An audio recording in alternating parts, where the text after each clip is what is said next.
मांगत तुलसीदास कर जोरे, बसहु राम सिय मानस मोरे। तुलसीदास जी राग बिलावल की इस रचना में अब हनुमान जी को मना रहे हैं और आत्मग्लानि से भरे हुए हैं तुलसीदास जी, क्योंकि उन्होंने कुछ देर पहले हनुमान जी को बहुत खरी खोटी सुनाई है, बहुत भला बुरा कहा है और अब उनको लग रहा है कि उन्होंने यह उचित नहीं किया, लेकिन किया।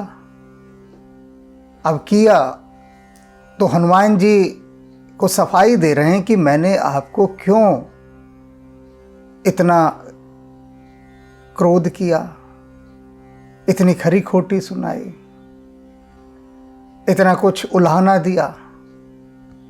क्यों दिए आखिर मैंने आपको इतने उलाहने? उसके पीछे कोई कारण तो होगा ना। मैं जो इतना भड़का आपके ऊपर, क्या वजह थी? तो वे उस वजह को बता रहे हैं। आइए हम भी जाने तुलसीदास जी अब हनुमान जी को रिझाने के लिए, मनाने के लिए और अपनी आत्मग्लानि का स्पष्टीकरण देने के लिए क्या कह रहे हैं। सबसे पहले वे क्या कहते हैं? अति आरत अति स्वार्थी अति दीन दुखारी, इनको बिलग न मानिए बोल ही न बिचारे। हनुमान जी से कह रहे हैं, हनुमान जी एक बात सुन लीजिए, आपको मेरी कही गई इन बातों का बिल्कुल भी बुरा नहीं मानना चाहिए, बिल्कुल भी नहीं। क्यों नहीं मानना चाहिए? कारण है। कहते हैं जो बहुत अधिक दुखी व्यक्ति होता है, अति आरत अति स्वार्थी, और जो कोई बहुत अधिक सेल्फिश हो, बहुत अधिक स्वार्थी आदमी हो, अति दीन दुखारी, बहुत अधिक दीन दुखी हो, कष्टों से दुखों से भरा पड़ा हो, इनको बिलग न मानिए, इनकी बातों का कभी बुरा नहीं मानना चाहिए। एक आदमी बहुत अधिक दुखी है, परेशान है, कष्टों में है, वो उस खीज में, उस इरिटेशन में न जाने क्या क्या कह देता है। और जो अति स्वार्थी, बहुत स्वार्थी है, सेल्फिश है, वह भी बहुत कुछ अनर्गल प्रलाप कर देता है, न कहने लायक बातें कह देता है। तो तुलसीदास जी कह रहे हैं कि हनुमान जी मैं भी उनमें से एक हूं, अति आरत, बहुत अधिक दुखी, भयभीत, डरा हुआ और स्वार्थी इंसान हूं। अपने मतलब के लिए मैंने आपको न जाने क्या क्या खरा खोटा कह डाला, बहुत कुछ कह दिया और मुझे होश ही नहीं था, क्योंकि ऐसे आदमी होश में होते ही नहीं। तो आपको मेरी इन बातों का इसलिए बुरा नहीं मानना चाहिए। आगे क्या कहते हैं? लोक रीत देखी सुनी व्याकुल नर नारी, अति बरसे अन बरसे हूं देहि देव ही गारे। तुलसीदास जी कह रहे हैं कि जो देवता है ना, देवी देवता, उनको तो दुनिया गाली ही देती है। वे कितना भी अच्छा कर लें, कुछ भी कर लें, लेकिन ये संसार की रीति है कि वो उनको गाली देंगे ही देंगे। लोक रीति देखी सुनी, ये संसार की रीति है, देखी सुनी हुई है कि सभी देवी देवताओं को केवल गालियां ही देते हैं। कैसे? उदाहरण के साथ बता रहे हैं। अति बरसे अनबरसे हूं, कि बहुत अधिक वर्षा आ जाए तो लोग देवताओं को गालियां देते हैं कि क्या है, डुबा के छोड़ेंगे, मार डालेंगे, बारिश बरसे ही जा रहे हैं। अनबरसे हो और ना बरसें, अकाल पड़ जाए तो भी लोग देवी देवताओं को गालियां देते हैं, दोनों स्थितियों में। तो कहते हैं लेकिन देवी देवताओं को उनकी बातों का बुरा नहीं मानना चाहिए। क्यों? क्योंकि व्याकुल नर नारी, वे व्याकुल होते हैं, और व्याकुलता में कुछ भी कह दे आदमी। मैं भी व्याकुल हूं, कष्टों की ऐसी मूसलाधार ओलावृष्टि हो रही है मुझ पर, व्याकुल हूं मैं। राम जी के दर्शन नहीं हो रहे, व्याकुल हूं मैं। और इसी व्याकुलता में आपको न जाने मैंने क्या क्या सुना डाला। तो आपको मेरी बातों को मन से नहीं लगाना चाहिए। मीराबाई भी कहती है, प्रभु मोरे अवगुण चित न धरो। सभी भक्त कहीं ना कहीं किसी न किसी मोड़ पर कुछ न कुछ अपने इष्ट देव को कह गए हैं, खरा खोटा सुना गए हैं, डांट फटकार दिए हैं।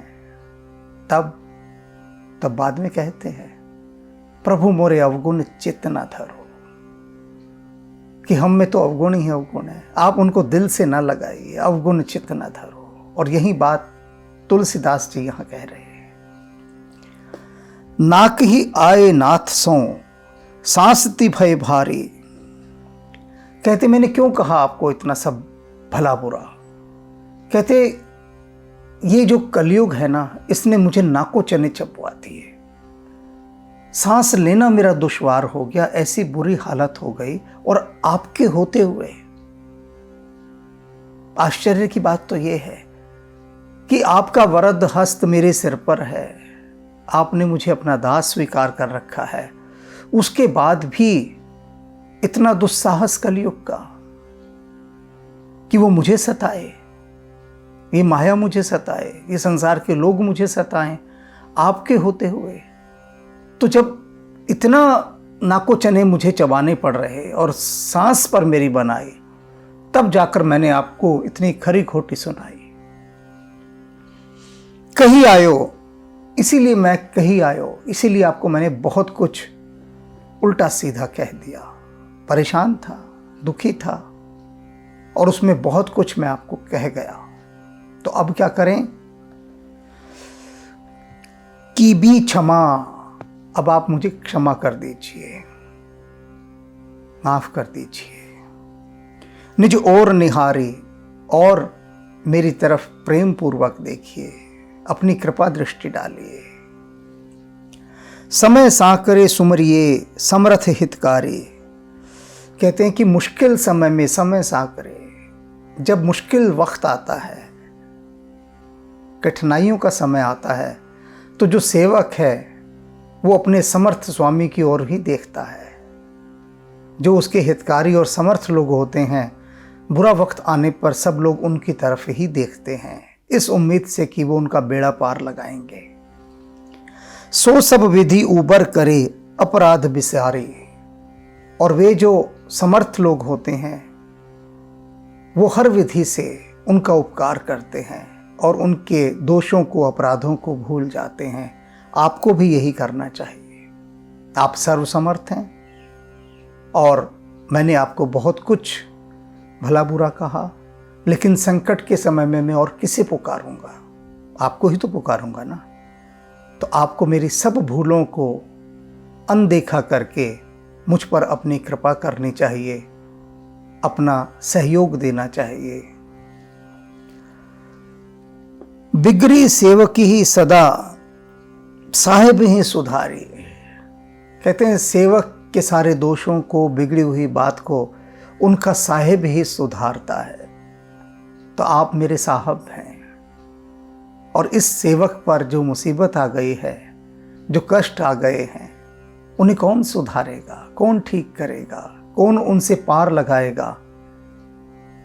मेरा सच्चा साहिब। सच्चे साहिब, क्या नहीं घर तेरे? तो तेरे घर क्या नहीं है? किस चीज की कमी है? तू सर्वसमर्थ है, तू ही मुझे पार लगा सकता है। इसलिए इस सेवक के भूलों को तू ही सुधार और तू ही उसे पार लगा। तुलसी पर तेरी कृपा निरुपाधि निरारी। क्योंकि इस तुलसीदास पर जो तेरी कृपा है वह बहुत निराली और निश्चल कृपा है। तेरी कृपा के कारण ही मैं जो भी कुछ आज तक कर पाया हूँ वह सिर्फ तेरा प्रसाद है। मेरे अपने बस का कुछ नहीं है। तूने ही मुझ पर अपनी निश्चल कृपा की है, निराली कृपा की है। निराली इसलिए कि मैं तो किसी योग्य था ही नहीं, फिर भी तूने कृपा की। तो अब मुख क्यों मोड़ लिया? मुझे ऐसा अनुभव हो रहा है कि तूने मुख मोड़ लिया है, इसलिए मैंने तुझे इतनी खरी खोटी अपनी उस व्याकुलता में सुना दी। किंतु तुझे मेरे सारे दोषों को अपने दिल से नहीं लगाना चाहिए और मुझ पर अपनी कृपा करनी चाहिए। तुलसीदास जी कितने सटीक, सार्थक, सुंदर और भावपूर्ण शब्दों के अंदर इस सत्य बात को कह रहे हैं। साफ बात, बिल्कुल बिना किसी लाग लपेट के उन्होंने अपने मन को खोलकर हनुमान जी के सामने रख दिया है। ईमानदार होकर प्रभु के सामने तो ईमानदार होना ही पड़ेगा, क्योंकि दुनिया के सामने तो हम बेईमानियां ही दिखाते हैं, लेकिन वहाँ पर कोई बेईमानी नहीं चलती। तो तुलसीदास जी पूरे ईमानदार होकर अपने मन के उस अपराध बोध को हनुमान जी के श्री चरणों में अर्पित कर रहे हैं। कल भी करेंगे, कल का सुनिएगा। अगर कल वाला भी सुन लिया, ये 3 जो उनके प्रायश्चित के पद हैं ये सुन लिए, तो समझ लीजिए कि हमारा मन भी अपनी भूलों का प्रायश्चित हनुमान जी के सामने कर रहा है।